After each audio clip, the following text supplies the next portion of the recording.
కర్ణాటకలోని family court దగ్గర ఆసక్తికర ఘటన జరిగింది.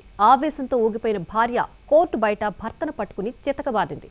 అయితే కోపంతో భార్య కొడుతుంటే భర్త మాత్రం చిరునవ్వులు చిందిస్తూ తన్నులు తిన్నాడు. వీరికి ఇప్పటికే విడాకులు మంజూరయ్యాయి. భార్య సాఫ్ట్వేర్ ఉద్యోగం చేస్తుండగా భర్త ఏ పని చేయకుండా ఖాళీగా ఉన్నాడు. అయినప్పటికీ భరణం కోసం ఫ్యామిలీ కోర్టులో భార్య కేసు వేసింది.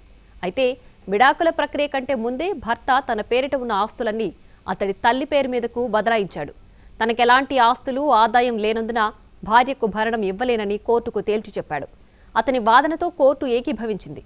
దీంతో తనకు భరణం రాకుండా చేశాడన్న ఆగ్రహంతో కోర్టు బయటే భర్తను చితకబాదింది భార్య.